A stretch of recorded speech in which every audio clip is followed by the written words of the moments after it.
Conversamos a esta hora, Lucho, con Alberto Rojas, analista internacional de la Universidad de Finisterra, quien amablemente conectó a esta hora con nosotros para analizar más acerca de este tema. ¿Cómo estás, Alberto? Hola, ¿qué tal, Paloma? ¿Cómo estás? Muy buenos días. Bueno, Alberto, primero, acá la duda es, ¿por qué se toma la decisión de atacar ahora?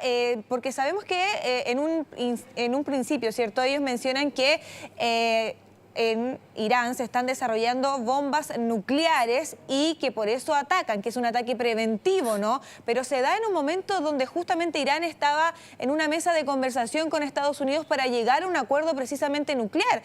Se le dio 60 días y el día 61 atacan.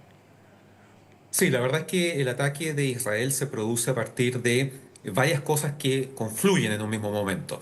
Lo que tú dices es cierto. Estados Unidos e Irán han estado desarrollando una serie de conversaciones, negociaciones. Para mañana está prevista la sexta reunión en Omán. No sabemos si se va a concretar o no. Pero lo cierto es que estas conversaciones no estaban llegando a ninguna parte. Básicamente porque Estados Unidos el gobierno del presidente Trump está exigiendo que Irán renuncie en un 100% a su programa nuclear. Programa nuclear que Teherán desde un comienzo siempre ha dicho que es de uso civil, pacífico y que no busca la construcción de un arma nuclear. Eso es algo que Estados Unidos y gran parte de Occidente e Israel también nunca han creído mucho. A eso se suma el hecho de que el jueves hubo un informe de la Agencia Internacional de Energía Atómica, la IEA, que depende de Naciones Unidas y que permanentemente ha estado monitoreando el programa nuclear iraní. Y básicamente informó dos cosas que inquietaron mucho al gobierno israelí. Uno, que habían encontrado restos de material radioactivo en instalaciones militares que Irán no había declarado como parte de sus instalaciones nucleares. Y lo segundo es que Irán afirmó que iba a aumentar la construcción de instalaciones de su programa nuclear. Además, a eso, y esto es lo más grave, para hacerse una idea, para desarrollar una central nuclear, ¿verdad? Tú necesitas uranio. Y el Sí. uranio necesitas purificarlo. Y el nivel de purificación, ¿verdad? Debe ser aproximadamente del 4%. Ahora, para construir un arma nuclear necesitas uranio enriquecido al 90%.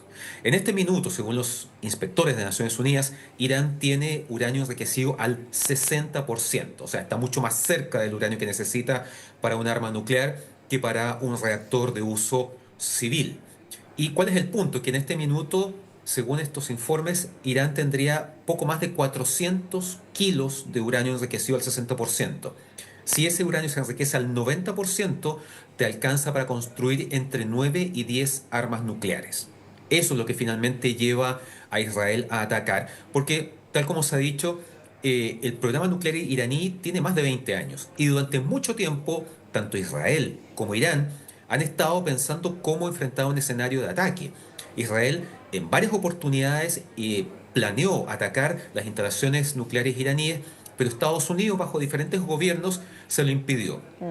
Finalmente, Israel toma la decisión, informa a Estados Unidos y estamos en este escenario en el cual efectivamente Israel golpeó de manera importante varias instalaciones, sobre todo el corazón del programa nuclear iraní, que es Natanz, aunque sabemos que desde hace más de 10 años, precisamente previendo un ataque israelí, Irán comenzó a transformar sus instalaciones nucleares en superficie en instalaciones subterráneas. Por lo tanto, es muy poco probable que todo Sí. el programa nuclear iraní haya sido desmantelado. No tenemos Alberto, claridad cuán dañado está, pero es probable que siga intacto. Alberto, Luis Ugalde por acá te saluda. Hola Luis, buenos días. El momento en el que está Israel, ¿cómo lo podemos analizar? Porque por un lado lanza este ataque a Irán, pero por otro lado Israel está con todo lo que está sucediendo en la Franja de Gaza. O sea, con el genocidio que está cometiendo en la Franja de Gaza, bloqueando, atacando a la población palestina. ¿Le da a Israel para estar en estos dos frentes? Sí, en términos militares sí. Ya. Recordemos que incluso en 1967 Irán atacó de manera preventiva a 3 países al mismo tiempo: Egipto, Jordania y Siria. Ya. En ese sentido, efectivamente Israel tiene las capacidades militares para abrir más de un frente y lo vimos durante el inicio de esta guerra, que comenzó con el ataque terrorista de Hamas del 7 de octubre del 2023, cuando efectivamente la respuesta israelí se focalizó en Gaza, pero rápidamente se involucraron otros actores. Recordemos a Hezbollah en Sí. Líbano, el caso de los hutíes en Yemen y otras milicias pro-iraníes, tanto en Siria, antes de que cayera Bashar al-Assad, y también en Irak. De todas maneras, también, Alberto, me quería quedar con un punto que tú hiciste anteriormente. Estoy un poco resfriada, perdón. Anteriormente, ¿cierto?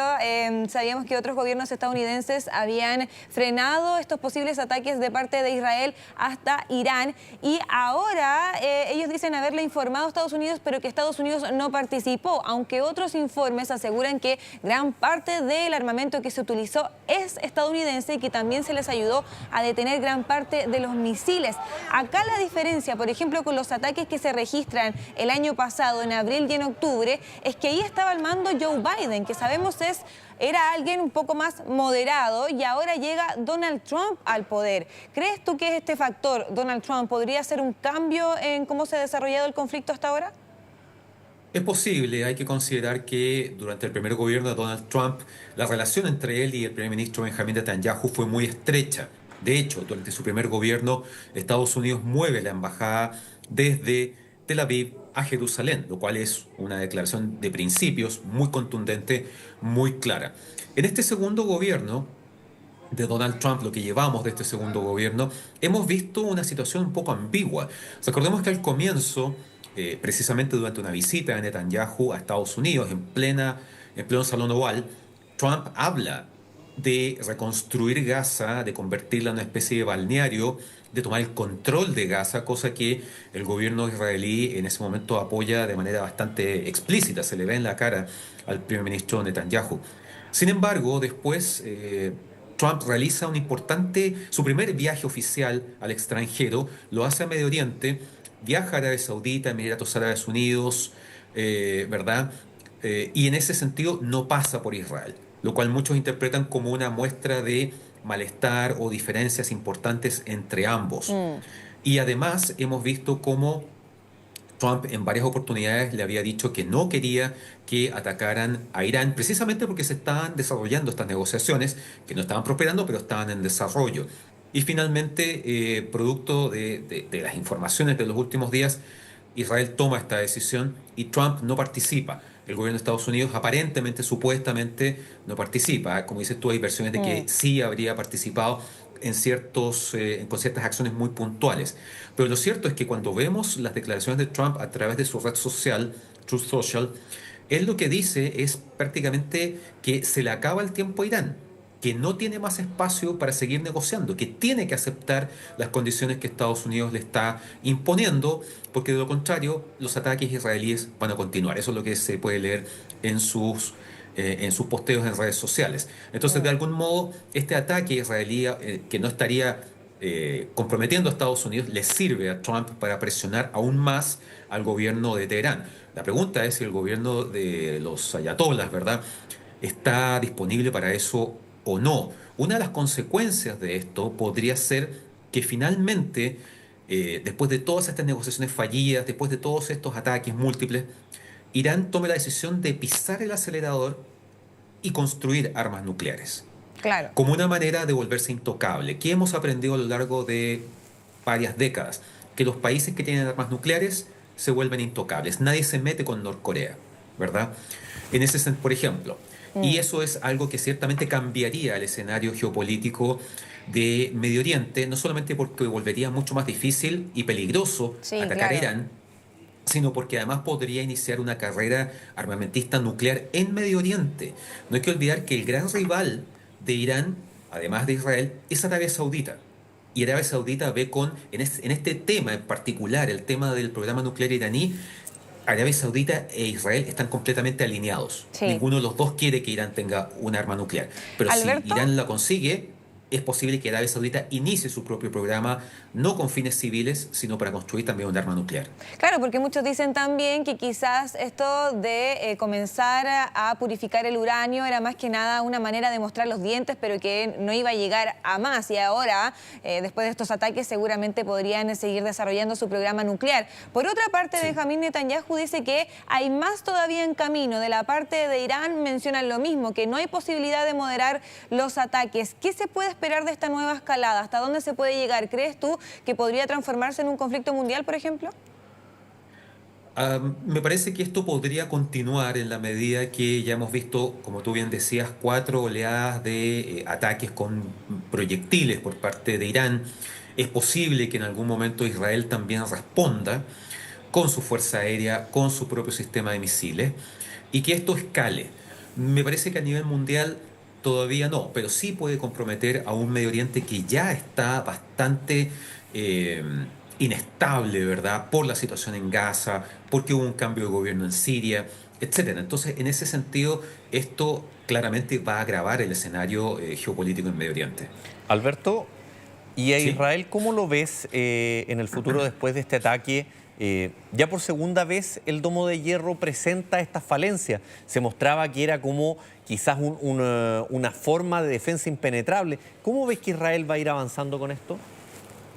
Bueno, la verdad es que el domo de hierro es muy eficiente. La verdad es que desde que existe, las primeras veces que se utilizó fue el 2012, ha tenido un muy buen rendimiento, que muchas veces va entre el 85% o el 95%. No existe la estadística Claro. 100%. Sobre todo por lo que mencionabas hace un momento. Efectivamente, estamos hablando, ¿qué es el domo de hierro? Básicamente un sistema de misiles interceptores tierra-aire que tiene una cantidad finita de proyectiles disponibles y que además cada proyectil cuesta entre 40.000 y 100.000 dólares. En ese contexto, hemos visto episodios en los cuales, por ejemplo, Hamas o Irán han aprendido que lanzar oleadas consecutivas de misiles sobre Israel puede saturar el sistema de defensa, que además, hay que decirlo, no es infalible, pero es muy eficiente. Claro. Y además tiene la capacidad de discriminar entre misiles que pueden caer en una zona poblada a una zona, digamos, rural o que no tenga presencia de habitantes. No siempre se logra y las imágenes de ayer de misiles iraníes cayendo en Tel Aviv lo demuestran. Pero claramente si ese domo de hierro, ese sistema interceptor no existiera, No, sería Irán peor. habría barrido completamente a Israel y por eso, y no hay que olvidarlo, Israel desarrolla esto de manera conjunta con Estados Unidos. Es una tecnología que no existe en otras partes del mundo y que dentro de todo ha logrado una eficiencia importante. Ahora, ¿cuál va a ser la reacción de la opinión pública israelí en ese sentido respecto a estos, estos efectos colaterales, por decirlo de alguna manera? Eso es algo que vamos a ver probablemente en el corto plazo. Bueno, también mencionar que Teherán tiene su sistema de defensa que fue, la verdad, se vio bastante afectado durante los ataques del año pasado, ¿no? Por eso ahora hablamos ya de 80 muertos. Esa era la información de ayer. Hoy día se habla de 60 muertos solamente en un barrio residencial. Se han visto sumamente afectados. También en su programa nuclear, aunque lo decías tú, es bastante difícil que se acabe por completo, ¿cierto? Todas las instalaciones que tenían ellos, porque la gran mayoría está bajo tierra. Ahora, ¿cuál sería la principal diferencia con respecto a los ataques del año pasado y lo que está sucediendo el día de hoy? La vez anterior también habían ataques que se respondían, ¿cierto? Pero en algún momento esto paró. ¿Cuándo podría parar ahora? La verdad es que sería difícil decir cuándo va a parar esto, sobre todo porque los ataques del año pasado fueron ataques bastante acotados. Incluso el primero de los ataques de Irán contra Israel fue particularmente llamativo porque fue una combinación de misiles balísticos, misiles crucero y drones de guerra, que se demoraron entre 6 y 9 horas en llegar hasta el espacio aéreo israelí. Hay que recordar que cualquier munición lanzada desde Irán tiene que pasar por Irak, tiene que pasar por Siria y tiene que pasar por una parte de Jordania antes de llegar finalmente al espacio aéreo israelí. La gran diferencia en este momento fue el blanco que eligió Israel. El haber atacado el programa nuclear iraní es sin duda atacar el corazón de su poderío militar, incluso en términos disuasivos.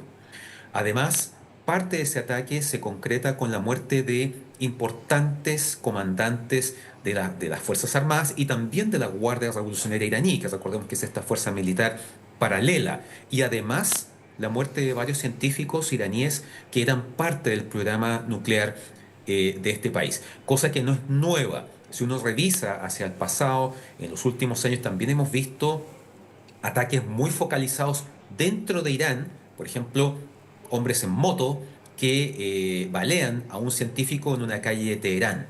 Eso claramente es una operación muy precisa, muy quirúrgica, pensada para causar el mayor daño posible al asesinar a gente que es clave en el programa nuclear iraní. Entonces, durante mucho tiempo vimos ese tipo de acciones. Ahora lo que hemos visto es un ataque masivo, en donde efectivamente hubo despliegue de efectivos israelíes dentro de Irán. Israel desplegó más de 200 aviones para lograr este ataque. Es decir, es una operación que sabemos que se viene planificando no desde hace meses, como se ha dicho últimamente, sino probablemente desde hace años. ¿Y cómo podría afectar este conflicto, por ejemplo, a la figura de Benjamín Netanyahu? Sabemos que está en un buen momento en cuanto, por ejemplo, a su campaña contra Hamás. Sabemos que tiene asediado completamente la Franja de Gaza. Avanzó bastante en el conflicto al norte del país. Hablamos del Líbano y con lo que pasa con Hezbollah. Pero de todas maneras, internamente él tiene varios problemas, ¿no? Siguen habiendo varias protestas con respecto a cómo él ha desarrollado su gestión durante el último tiempo. Y, por otra parte, lo de los rehenes. Pero hay descontento en cómo él ha manejado el conflicto. Sí, la verdad es que el primer ministro Netanyahu está en una situación compleja, en la medida que, como tú bien dices, hasta antes del ataque de Hamás del 2023, Netanyahu estaba en una situación difícil, acusado de casos de corrupción, estaba también involucrado en esta controvertida reforma al sistema judicial israelí que había sido resistida por no solamente la oposición, sino también la opinión pública, y es ahí cuando se produce este ataque. De ahí en adelante Israel entra en un abierto estado de guerra, en donde, claro, el foco está puesto en primera instancia en destruir a Hamás en Gaza, pero posteriormente esto se amplía hacia Hezbollah en el Líbano y los hutíes en Yemen y otros actores regionales. A la vuelta de todos estos años, porque esto comenzó en 2023, lo que hemos visto es que efectivamente Netanyahu ha sido exitoso en términos de desmantelar amenazas directas, como fue el caso de Hezbollah. Recordemos esa operación en donde usando beepers y walkie-talkies cargados con explosivos, acabaron con gran parte de la cúpula de Hezbollah. También ha terminado con la cúpula militar y política de Hezbollah y de Hamás. Entonces, en ese sentido, Netanyahu puede mostrar resultados concretos en términos militares. Sin embargo, a nivel de la opinión pública, Israel está bastante dividido. Hay sectores que apoyan la gestión del gobierno, hay sectores que no la apoyan, sobre todo a partir de la crisis humanitaria en Gaza. Además, hay que considerar el factor de los rehenes. Muchos familiares y amigos de los rehenes se han manifestado críticos al gobierno de Netanyahu en la medida que consideran que él debió haber negociado desde un primer momento, haber aceptado intercambiar esos rehenes por a cualquier precio, ¿verdad? Y que eso no se ha dado y que todavía quedan rehenes, prácticamente 24 de ellos vivos, en manos de Hamás. Entonces, en ese aspecto vemos que la situación de Netanyahu es muy compleja y no hay que perder de vista, no hay que perder de vista que en algún momento este conflicto va a terminar. Y cuando eso termine, probablemente se va a abrir una investigación del Poder Legislativo para dar una explicación de cómo se pudo producir el ataque de Hamás del 7 de octubre del 2023. Y eso va a tener costos políticos. Establecer exactamente las responsabilidades y analizar mejor, ¿no?, la gestión de Benjamín Netanyahu durante este conflicto. Alberto Rojas, muchísimas gracias por estar con nosotros. Aprovecho de comentar que él justamente está desarrollando ahora, terminó de escribir un libro del mundo en conflicto, donde habla profundamente de estos diversos temas y lo va a presentar este día miércoles. Así que también hay una recomendación para quienes le interesan estos temas. Gracias, Alberto, que te vaya bien. Gracias, Alberto. Muchas gracias a ustedes, que estén bien. Hasta pronto.